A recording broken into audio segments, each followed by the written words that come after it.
जय हिंद दोस्तों। Welcome to my YouTube channel GS वाला।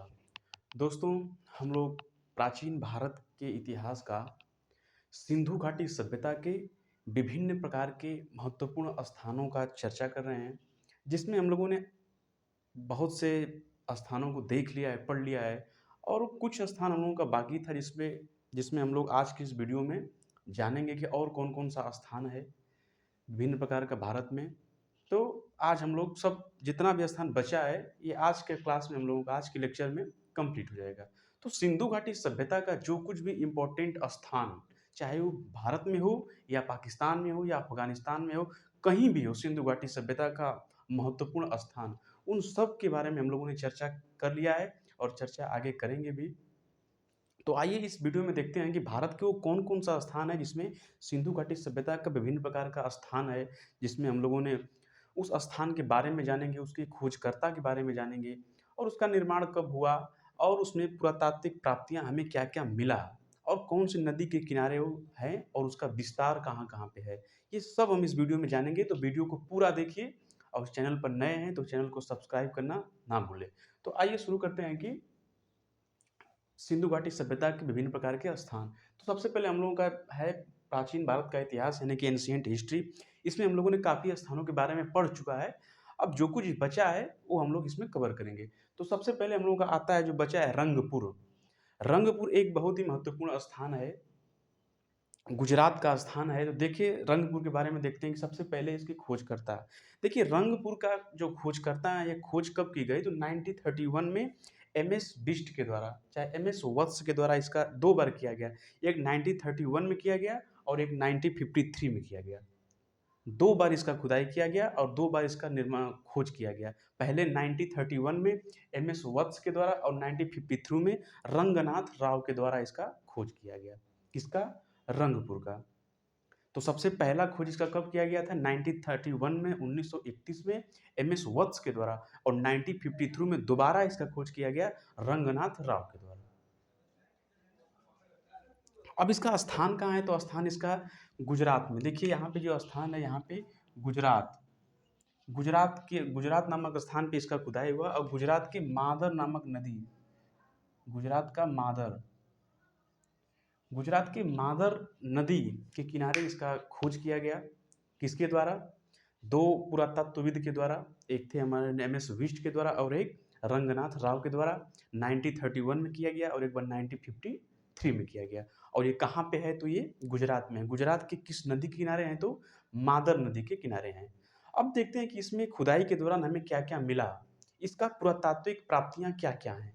तो ये भी देखिए कि इसमें खोजकर्ता 1931 में एमएस वत्स के द्वारा और 1953 में रंगनाथ राव के द्वारा कौन से स्थान पे है, इसका कौन से राज्य में है, गुजरात राज्य में है और कौन सी नदी पे है तो मादर नामक नदी पे है। अब देखते हैं पुरातात्विक प्राप्तियां में हमें क्या क्या मिला। तो सबसे पहले यहाँ से प्राप्त अवशेषों में न कोई मुद्रा और न ही कोई मातृ देवी की मूर्ति, यानी कोई मुद्रा या कोई मूर्ति हमें नहीं देखने को मिली। और इसमें धान की भूसी, जैसे धान होता है, धान जब कुटाया जाता है तो धान की भूसी और हमें कच्ची ईंटों के दुर्ग, यानी पक्का ईंटा नहीं, कच्चा ईंटा का दुर्ग यानी किला देखने को मिला। उसके बाद नालियाँ मिली, बर्तन मिला और उसके बाद पत्थर के फलक यानी पत्थर के औजार हमें देखने को मिले। तो ये विभिन्न प्रकार की प्राप्तियाँ हैं जो हमें इसमें रंगपुर में देखने को मिला। पहला कौन-कौन था? ना यहाँ से ना कोई मूर्ति है, ना कोई मुद्रा वगैरह कुछ नहीं मिला। यहाँ पे धान की भूसी मिली, बर्तन मिला और उसके बाद कच्ची कच्ची ईंटों के दुर्ग मिले और उसके बाद नालियाँ मिली और पत्थर के कुछ औजार मिले यानी फलक मिले। तो ये रहा हम लोगों का रंगपुर। फिर से जानते हैं रंगपुर का खोजकर्ता कौन है? 1931 में एमएस वत्स के द्वारा, 1953 में रंगनाथ राव के द्वारा। ये गुजरात राज्य में है और मादर नदी के नाम से है। मादर नदी में के किनारे इसका खोज किया गया था और इसमें क्या धान की भूसी मिली। इसमें कोई मुद्रा या कोई मूर्ति वगैरह देखने को नहीं मिला। इसमें धान की भूसी मिली, फलक मिला और उसके बाद बर्तन मिला। ये सब विभिन्न प्रकार के औजार हमें देखने को मिला। तो ये रहा हम लोगों का रंगपुर। दूसरा हम लोगों का आता है, इसमें मोस्ट इम्पॉर्टेंट ये भी है, आलमगीरपुर।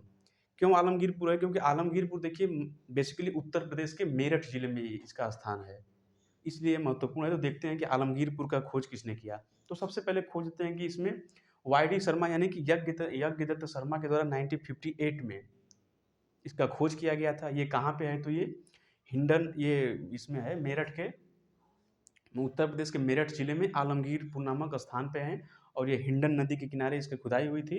और इसके प्राप्तियाँ क्या है, इसमें तांबे के टूटे-टूटे टुकड़े मिले थे, तांबा के टूटे-टूटे टुकड़े मिले थे इसमें, टूटे हुए टुकड़े मिले थे, और मिट्टी के बने हुए वस्तु मिली थी, यानी बर्तन भी कह सकते हैं, अलग-अलग खिलौना भी कह सकते हैं, यानी मिट्टी के बने हुए वस्तु हमें देखने को मिली। कहाँ पे मिली?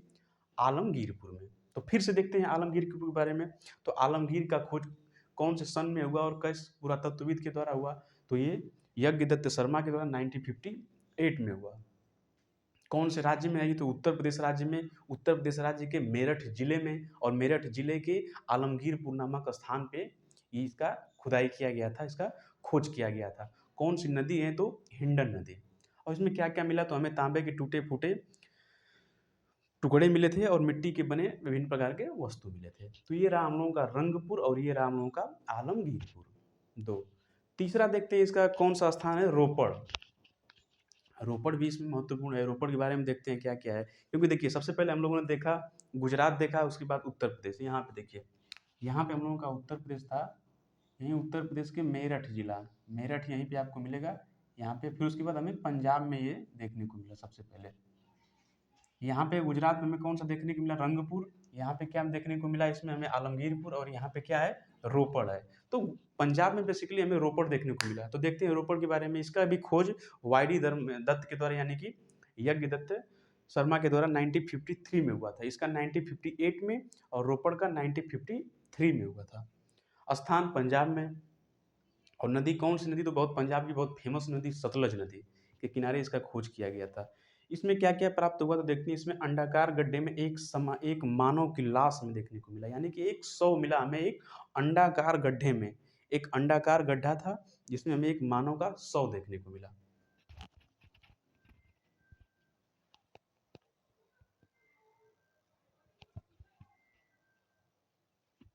मानव का शव देखने को मिला, और एक तांबे की कुल्हाड़ी के समय दफन कुत्ते के साक्ष्य में देखने को मिला। ये रहा हम लोगों का प्राप्तियां। तो रोपड़ का खोज कौन किया था? यज्ञदत्त शर्मा के द्वारा 1953 में हुआ था। ये पंजाब राज्य में है। कौन सी नदी के किनारे? सतलज नदी के किनारे। और इसमें हमें एक अंडाकार गड्ढे के नीचे एक मानव का लाश देखने को मिला, और इसमें एक तांबे की कुल्हाड़ी के साथ दफन कुत्ता का साक्ष्य मिला। तो ये रहा हम लोगों का रंगपुर, आलमगीरपुर और रोपड़। चौथा स्थान हम लोगों का आता है राखी गढ़ी। देखिए राखी गढ़ी भी बहुत इंपॉर्टेंट है। ये इसमें इसमें कुछ महत्वपूर्ण बातें हैं जो इसमें आपको पता चलेगा कि क्यों भाई इंपॉर्टेंट है। तो इसमें सबसे पहले देखिए क्या होता है। सबसे पहले इसमें बेसिकली ये देखने को मिलता है कि राखी गढ़ी के खोजकर्ता देखिए इसमें क्या है कि इसमें तीन चार पूरा मतलब दो तीन पुरातत्वों के द्वारा मिलकर इसका खोज किया गया था। तो इसमें जो फेमस है उनका नाम क्या है? अमरेंद्र नाथ। जो फेमस है सो अमरेंद्र नाथ के द्वारा इसका राखी गढ़ी का खोज किया गया था। फिर एक हमें रफीक मुगल के द्वारा, ये भी थे, इनके द्वारा भी खोज किया गया था। इसके खोजकर्ता कौन है? ये याद रखिएगा, महेंद्र अमरेंद्र नाथ के द्वारा और रफीक मुगल के द्वारा 1963 में किया गया था। और स्थान क्या है? इसका स्थान क्या है? हिसार हरियाणा में इसका स्थान देखने को मिला। तो सबसे पहले हम लोग का गुजरात आया था, फिर उसके बाद उत्तर प्रदेश आया था, पंजाब आया था, और हम लोग आ गए हरियाणा पे। कहाँ इसका स्थान है? हिसार हरियाणा। हरियाणा। अब देखते हैं कि सिंधु घाटी सभ्यता का भारत में ये सबसे बड़ा स्थान है। कौन? राखी गढ़ी। क्वेश्चन बनेगा कि सिंधु घाटी सभ्यता का सबसे बड़ा स्थान भारत में, क्योंकि विदेश में तो भाई है ही, लोथल है, इसमें मोहनजोदाड़ो है, ये सब तो पाकिस्तान में है, लेकिन भारत में कौन है? तो राखी गढ़ी। खोजकर्ता ऐसे कौन है? अमरेंद्र नाथ के द्वारा 1963 के द्वारा किया गया। स्थान कहाँ पे है? हिसार हरियाणा में देखने को मिला। और सिंधु घाटी सभ्यता का भारत में सबसे बड़ा स्थान कौन सा है? राखी गढ़ी। और इसमें क्या क्या प्राप्त हुए? तो अग्नि वेदिका और अपसाइडल संरचना और जल, इसकी देखिए जल निकासी प्रणाली। जो सिंधु घाटी सभ्यता बेसिकली एक शहरी सभ्यता थी, तो इसमें सब कुछ बहुत ही सभ्य ढंग से बनाया गया था, चाहे घर हो चाहे कुछ भी हो। तो इसमें जल निकासी, जो जल निकलने की जो बारिश वारिश होती है, तो जल निकलने की जो व्यवस्था थी तो बहुत ही बढ़िया व्यवस्था थी, इसलिए इस पर इम्पोर्टेंट रखा गया है। इसमें जल निकासी की व्यवस्था बहुत ही अच्छी थी। किसमें? राखी गढ़ी में। तो हिसार हरियाणा में भारत का सबसे बड़ा स्थान यही है। फिर उसके बाद देखते हैं हम लोग सिनौली। सिनौली के बारे में भी देखते हैं। तो ये कहाँ पे था? हरियाणा। देखिए ये हरियाणा यहाँ पे है। सबसे पहले यहाँ पे देखने को मिला रंगपुर, उसके बाद आलमगीरपुर, यहाँ पे रोपड़, और यहाँ पे राखी गढ़ी। अब देखते हैं सिनौली। सिनौली भी देखिए उत्तर प्रदेश के बागपत जिले यहाँ पे है, उत्तर प्रदेश के बागपत जिले में इसको देखने को मिला। देखिए सिनौली एक ऐसा जगह है कि सिनौली के लिए कोई वैज्ञानिक या कोई पुरातत्वविद इसको नहीं खोजे। सिनौली अभी फिलहाल में 2005 में देखने को खुदाई के दौरान प्राप्त हुई, कृषकों के द्वारा, किसानों के द्वारा खुदाई करते समय हमें देखने को मिला सिनौली। इसका नाम क्या पड़ा? सिनौली पड़ा। तो स्थान इसका कहाँ पे है? बागपत उत्तर प्रदेश में, और खोज इसका 2005 में कृषकों के द्वारा हुआ। और इसमें क्या मिला? 116 कब्र मिली, 2 मुहा तलवार मिला, रथ मिला इत्यादि देखने को मिला। तो सिनौली के बारे में बराबर देखिए, इसका स्थान कहाँ पे है? बागपत उत्तर प्रदेश में। 2005 में कृषकों के द्वारा ये खोजा गया, और इसका प्राप्तियां क्या है? 116 कब्र मिला, रथ मिला, और उसके बाद 2 मुहा तलवार, तलवार मिली, उसका दोनों तरफ मुंह था, और रथ इसमें इत्यादि, ये सब सिनौली जिले का मिली। ये भी कहाँ पे है? उत्तर प्रदेश के बागपत जिले में। अब हम लोगों का लास्ट आता है कोटदीजी। कोटदीजी देखिए क्या है? कोटदीजी भी एक महत्वपूर्ण स्थान है। ये कहाँ पे है? तो ये पाकिस्तान में देखने को मिला हम लोगों को, सिंध पाकिस्तान में देखने को मिला। इसका खोज कौन किया? इसके देखिए सबसे पहले खोज ही आता है, तो इसका खोज सबसे पहले 2 वैज्ञानिकों के द्वारा हुआ था, एक 1935 में, एक 1955 में। तो 1935 में इसको जीएस धुरिये के द्वारा 1935 में हुआ था, और फजल अहमद खान के द्वारा 1955 में हुआ था। यानी 1955 में फजल अहमद के द्वारा हुआ था, और 1935 में इसको जीएस धुरिये के द्वारा इसका खोज किया गया था। स्थान इसका पाकिस्तान, सिंध राज्य, सिंध में देखने को मिला। नदी सिंधु नदी पाकिस्तान में है, तो सिंधु नदी इंपॉर्टेंट है। अब देखिए प्राप्तियां इसमें क्या क्या मिला? वाड़ाग मिला, यानी तीर धनुष देखने को मिला, कांस्य की चूड़ियां मिली, धातु का उपकरण मिला, हथियार मिला, बैल और देवी माँ की मूर्तियां, ये सब विभिन्न प्रकार के